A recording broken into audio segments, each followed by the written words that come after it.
This is Stevie here at Penn Speak Radio. I've got a special guest for you today. One of rock's true rock and roll legends, Ted Nugent, is back on the road with his Sonic Baptism Tour. The best part about this? The Motor City Madman, who has sold over 40 million records, is coming to Penn's Peak. You heard that right. The guitar-shredding showman who has left his footprints not only in the woods, but also across your TV screen on the Outdoor Channel as the best host for 9 years running, is bringing his immensely influential signature sound to Penn's Peak on Wednesday, August 22nd. Welcome, Ted. Stevie, happy barbecue rock and roll summer season to you. Thank you so much, sir.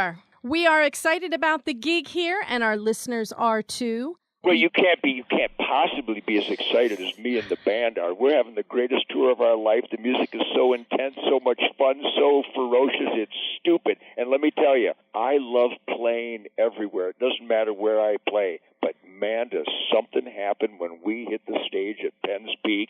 It's like everybody there has a hunting license and everybody has an attitude and spirit. They love real guitar, rock and roll. And they're all my hunting buddies, so there's not just the spirit of the rock and roll wild, but there's also the spirit of the outdoor lifestyle wild. So I really, really appreciate the energy and the attitude and the piss and vinegar that I get every time at Penn's Peak. It is a dream for a rock and roll band like mine. Well, you are in the right neck of the woods when you come up here to Penn's Peak, and we sure do love having you. And I think you called it right about your audience that's going to be there on August 24th. We know you have been playing to the masses for decades. Can you tell us what first inspired you to take up the guitar and start rocking? Well, lucky me. I literally get on bended knee every day. And it's kind of like earning my own way for this unbelievable gift of this career. And it all started, Stevie, because I was born in 1948, and Les Paul had just electrified the guitar a couple years before I was born. And hallelujah, God Almighty, Bo Diddley and Chuck Berry figured out exactly what to do with this new electric guitar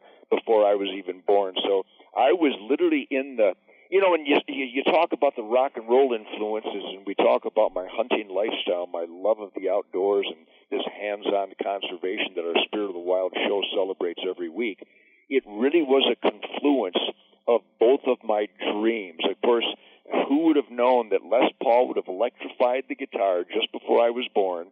And just before I was born, the great Fred Bear from Pennsylvania came to Michigan and started promoting with such a dynamic enthusiasm and such an educational power the mystical flight of the arrow and the incredible discipline of the aim small, miss small stealth that is hunting with the bow and arrow. So between Les Paul and Chuck Berry and Bo Diddley in the music world, and then, of course, Fred Bear and my dad and my uncles, I was born in a hunting family, thank God.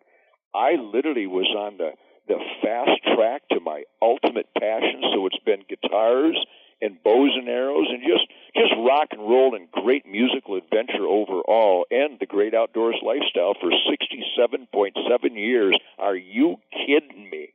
You have been blessed. There is no question about that.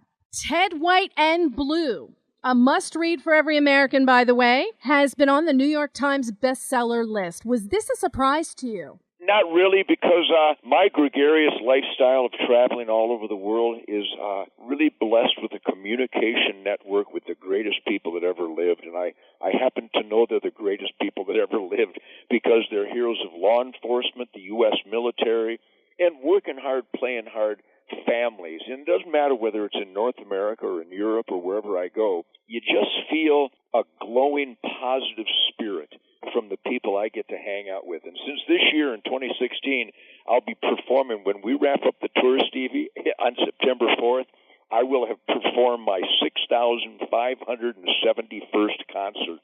So every one of those concerts includes a gathering backstage or a meeting at a different charity event or a school event or a church event or just a barbecue where I get to communicate with really good, wonderful people, decent, goodwill, honesty, work ethic people all around the world. So when I saw the heartbreak of this culture war that, again, in 2016 is manifested by so many criminals in our government, a president that lies, a Secretary of State whose entire career has been based on on lying and scamming and taking advantage of people, and the hypocrisy of her claiming that we the people shouldn't be allowed to defend ourselves, but we the people have to pay her armed security detail. So I could give you 1,000 examples of the putrid, criminal, the oath-violating behavior by our government, and then it's literally supported in a dishonest,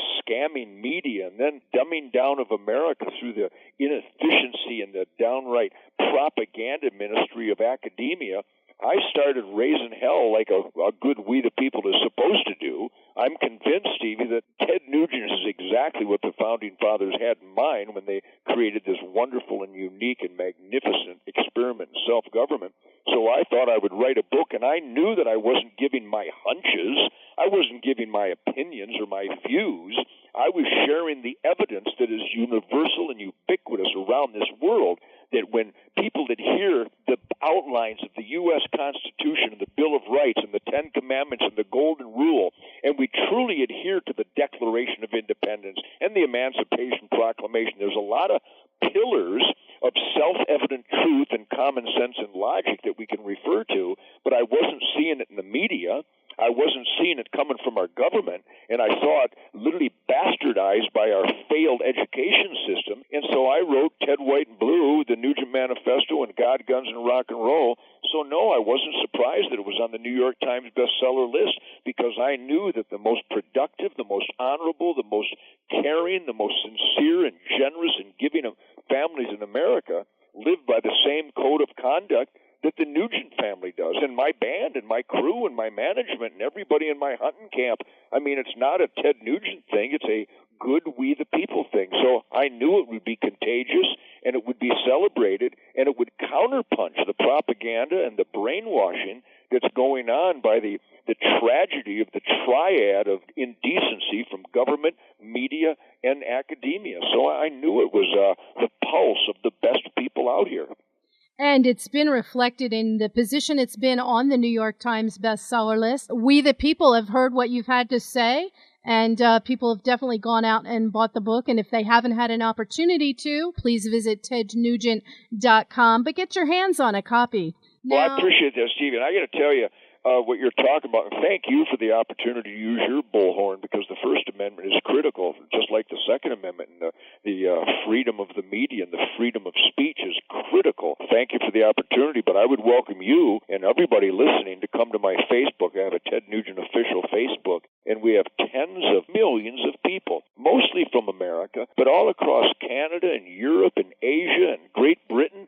I mean, people from all around the world, they still know that 1 and 1 equals 2. They still live a life of logic. They know they have to have a work ethic and be productive and provide for themselves and earn their own way. Boy, there's a rare battle cry you never hear from the media or the government, is that earn your own way is alive and well around the world, and we celebrate that at my Facebook every day. And it doesn't matter what ethnicity or where your origins are or what your religion or your sexual orientation or your color. Doesn't matter. None of that matters. It matters the content of your character, the drive to be the best that you can be. It's not a Ted Nugent thing. It is a good human thing that, thank God, is alive and well out there. But if people would come to my Facebook, literally I get on multiple times every day, and I celebrate, and I'm humbled by the support that I get out there. So I know that it's alive and well, and I pray to God that come November, we'll make America safe, we'll make America great, we'll make America productive again by voting for Donald Trump. So I think it's a critical time in America, and you'll see that what you know is common and sensible and logical and self-evident truth. It's not just a Stevie Blue thing. It's not just a Ted Nugent thing. It's working hard, playing hard America and good people all around this world. We really appreciate you sharing that with us today. You've written such amazing hits like Stranglehold. People know you. That's a song everyone who's ever owned a radio recognizes, and human beings around the world were conceived to, most likely. I believe that. So do I. I'm curious, as a songwriter, when you're finished writing, do you have an instinct that it's a hit? Well, my instincts are awfully powerful, and I attribute that to the discipline of my mom and dad. I think quality of life can only be achieved with a genuine self-discipline. And I know that doesn't sound like something that the author of Wang Dang Sweet Poontang would necessarily reiterate, but the discipline of practicing my guitar, the discipline of being clean and sober my whole life, Stevie, that's so important. When you're clean and sober, you're going to be a better welder. You're going to be a better student. You're going to be a better athlete. And you're sure as hell going to be a better musician when you're clean and sober, because then your natural instinctive radar can pick up on the collaborative efforts of the musicians that you surround yourself with. So I have always been blessed beyond your wildest imagination. You could tell the dedicated musicians. So over the years, having been blessed to jam with B.B. King and jam with Eddie Van Halen and Billy Gibbons and Brian May and John Entwistle. I mean, I've jammed with Stevie Ray Vaughan. Are you kidding me? I've jammed with some of the greatest virtuosos that have ever lived. And, of course, Greg Smith is my bass player for all these years, is as world-class a virtuoso as you will ever have the honor to collaborate with. And my new drummer, Jason Hartless from Detroit, a 21-year-old wonderkid, just an animal on the drums. But when I create a piece of music, it's a reflection and a voice of that accumulated musical talent that I've always been surrounded by. So, yes, I wrote Dog Eat Dog. I wrote the lyrics. I wrote the melody. I wrote the chord changes. That's my baby. I wrote Stranglehold. It was a manifestation of the sexual, spiritual, defiant, revolutionary, stand up for what you believe in, going against the grain, not just the road less traveled, but the non-road untraveled, musically and spiritually, and as an independent, rugged individual, self-sufficient, carve your own way American. So when those songs come out of me, I never think in terms of whether it's going to be a success commercially or not, because I know I've jammed these licks in front of real music-loving audiences all my life.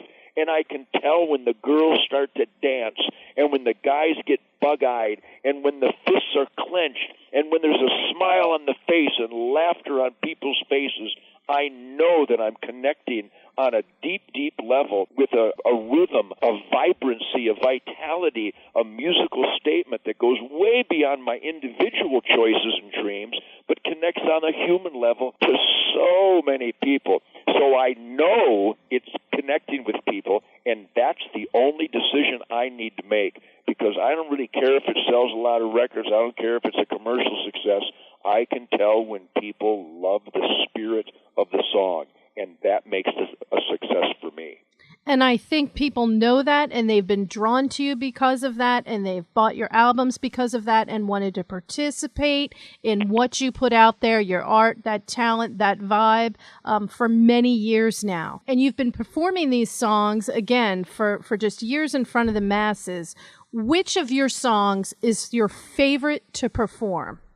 I love so many of them. When we play Gonzo, when I play the song Dog Eat Dog or Wango Tango, or I play Free For All, or when I play Great White Buffalo, are you kidding me? When I play Strangled, when I play Fred Bear, are you kidding me? They're all such an unbelievable musical high, and again, I'm so blessed and lucky to be able to play in front of all these audiences for the last 50-plus years. And I see how they latch on to the attitude and the spirit of the song, the groove, the rhythm, the excitability, the crescendo of the guitar solo. I see how they celebrate that with me. So I love playing all the songs. That being said, Stevie Blue, that being said, when I perform at Penn's Peak, and anywhere in Pennsylvania, quite honestly, and more around the world, when I play the song Fred Bear, there is a spiritual erection that takes place. There is a deep family vitality that not just celebrates the man Fred Bear, but all the Fred Bears in all of our lives. That uncle who taught us how to fish, that aunt who took us out and identified wildlife with us, that mom and dad who disciplined us to be the best that we can be, and that took us hunting and fishing and great outdoors, the aim small, miss small discipline that our families taught us in the great outdoors, and my universal, ultra-human love for Fred Bear and the heartbreak of losing the great man, it transcends songwriting. It transcends performances of songs. It literally goes deep, deep in the stratosphere of human emotion and human experience and human celebration on all those emotional levels. So I'm afraid I would have to admit that the most moving moments in my life come when I perform the song Fred Bear, knowing that so many people have used that song to celebrate the birth of a child, the burial of a loved one, the returning home of a U.S. military hero, either alive or dead. These are magic, magic moments that I can ultimately describe by telling you that over the years, the Nugent family has been moved beyond English words can express. When families invite me to take their young son or daughter on their last hunting experience in life, facing imminent death from a terminal illness.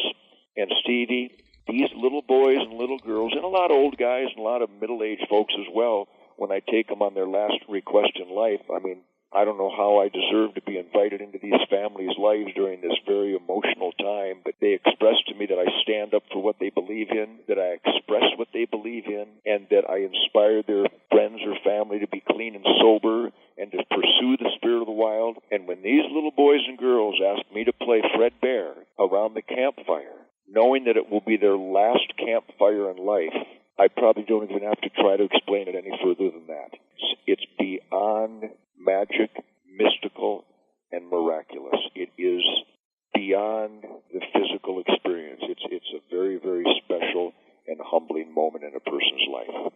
That's a really beautiful sentiment. If you move me there, Ted. I'm telling you, it's moving stuff. Yeah, it really is. For those of you who don't know, in 1927, at the age of 25, young Fred Bear visited the Adams Theater in Detroit, and it changed the course of his life. He saw a film titled Alaskan Adventure, which really depicted the bow hunting exploits of a Californian named Arthur Young, and it captivated Mr. Bear so much that he had a lifetime of bow hunting and the quest for just perfection in that sport. Now, Ted, you have the Spirit of the Wild show on the Outdoor Channel. How do you feel about influencing the next generation? Well, number one, there will never be another Fred Bear. The time I spent with this great gentleman was so inspirational, so gratifying, so stimulating in pursuing the outdoor touch, the outdoor connection to not just the beasts that feed and clothe and medicate, but the spiritual side. That's why I call our show Spirit of the Wild. And if I can, Stevie, I want to thank everybody for making Spirit of the Wild the number one hunting show in the history of hunting shows. My wife, Shemaine, and I put our heart and soul into depicting how the average down-to-earth family enjoys the outdoors. You know, we're not focused on trophy, though we certainly respect trophy hunters because that's quite a discipline and a patience test every time anyhow. But we hunt and fish and trap to keep a balanced wildlife and to feed and clothe ourselves and to help feed our fellow Americans at soup kitchens and homeless shelters with the surplus venison that we're able to harvest from God's miraculous renewable pantry every year. But I think that last sentence I just stated to you is why we have the number one hunting show and why we have more young people watch our show than all the other shows combined, because they can tell that I'm not playing games, I'm not politically correct, I'm not trying to sell anything. I'm trying to celebrate and promote hands-on conservation. And here's the clincher that really turns on the young people. They see that this wild rock and roll, ass-kicking son of a gun is always celebrating clean and sober. And they've been bamboozled so much in this world that in order to party, they call it a party when you get high or stoned. And, of course, drooling and puking and dying is not a party unless you're a mindless sheep.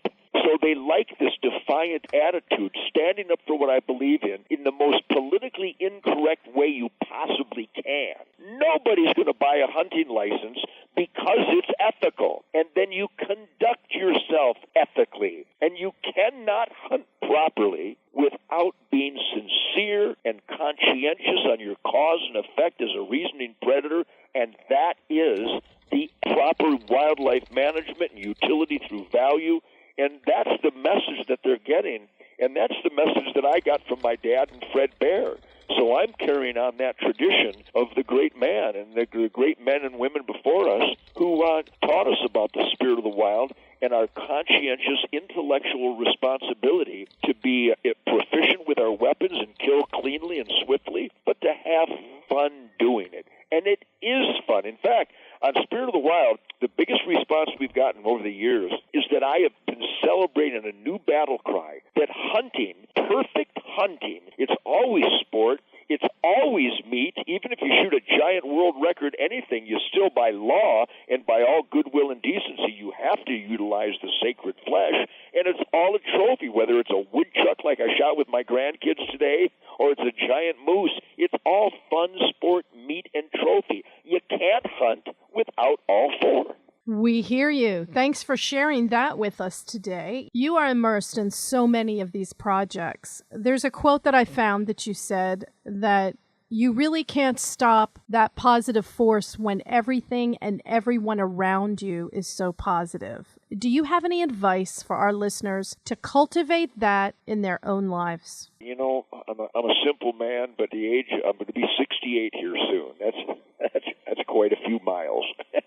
Quite a few of adventurous, fun, experimental Lewis and Clark and Sacagawea miles in the world of rock and roll and society. Amen. So it's not really a Ted Nugent words of wisdom. It's hands-on, boots on the ground, paying attention, caring about your surroundings and your cause and effect, and demanding of oneself to be a positive force, to be an asset to myself, clean and sober, productive, pursuing my happiness and my passions, making sure that I am in the asset column for my family, my neighbors, my community, my country, my fellow man, and the good Mother Earth. It's so simple, it's stupid. So as I was coming up in the world of hippies and rock and roll, and I saw all these losers getting stoned and failing at their hygiene, failing at their communication skills, failing at their musical skills because they thought getting high was somehow cool. Well, let me tell you, peer pressure is for sheep.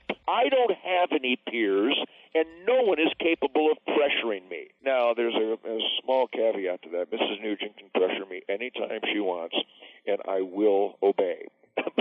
But that's a special marriage vow thing. I have surrounded myself with the best of the best. And everybody around me, Stevie, they give and they try and to be the best that they can be. Those are the only kind of people I know, because I started weeding out the stoners and the losers and people who intentionally chose to be liabilities instead of assets. It's a choice.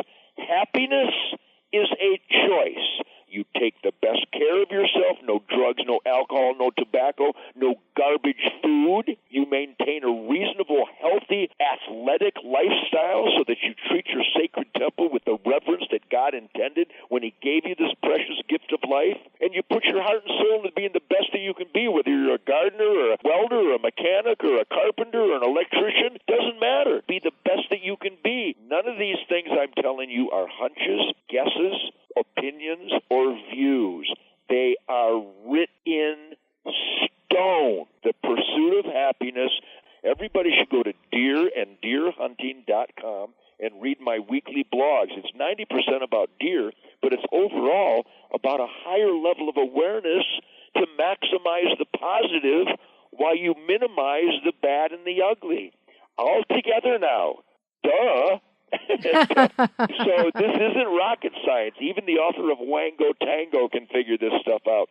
So yes, I see the influence that this has out there. You're truly a bastion of reason and steadfastness in what you believe. So God bless you for letting me raise hell about it, because our founding fathers did not want us to be sheep and obey kings and tyrants and dictators and despots and bad leaders. Our founding fathers wanted us to be stand-up, defiant people who literally adhered to what is outlined for quality of life in the Constitution, their Bill of Rights, the Ten Commandments, the Golden Rule. This is not mysterious. This is as obvious to conscientious, caring people as 1 and 1 1 equals 2. So thank you for letting me raise this hell on your radio get down here, and I can't thank you enough, Stevie Blue. And just the fact that this is for Penn's Peak, Uncle Ted's Rock and Roll get down on the 24th of August just makes it that much more inspiring to me, man. I can't wait. Well, we have been blessed with having the opportunities to put this out over the airwaves, and never forget those who have come before us who have given us this privilege and opportunity. So, absolutely. In fact, if I might, I would really ask everyone to visit OperationFinallyHome.org. OperationFinallyHome.org is a military charity where we not only don't use any of the donations for administration, we quadruple the donations to build cost-free homes, free custom homes for the heroes of the U.S. military and their families, to make sure that the heroes get what they deserve, because nobody deserves more than the U.S. military and their families and the U.S. law enforcement and their families, because freedom is not free and security is not free. So God bless the warriors of the law enforcement and the military every day. Absolutely, folks. Get to your computers and check that out. And while you're doing that, you can get your tickets for the Penn's Peak concert of the summer that's happening Wednesday, August 24th. Ted, what can fans expect when they head up to Penn's Peak for the Sonic Baptism Tour on August 24th? Sheer brutality, sheer ferocity. The tightest rhythm and blues rock and roll band in the history of the world. I've got them chained up in the back of the truck right now. We just throw back straps at them just to get them tuned in for the gig. No, they can expect the guarantee that the Nugent Band always delivers fun, intense, high energy, outrageous, soulful, tight music that celebrates the spirit of American freedom and American defiance and the great outdoors lifestyle and standing up for what you believe in. It's never been more fun, Stevie. The band has never been more intense. The band has never been tighter. It's so much fun. It literally is defying gravity. For me to be able to say that 2016 Sonic Baptism is the greatest tour of my life is truly unbelievable, because, my God, if I had a riot for the last 50 years, but this is the best, most intense, outrageous sound we've ever created. I got a bunch of new Black Star amplifiers, and I got this mad scientist that has been playing around with my guitar pickups. It just has a life of its own. It's literally out of body every night, and I guarantee that's what's going to happen at Penn's Peak.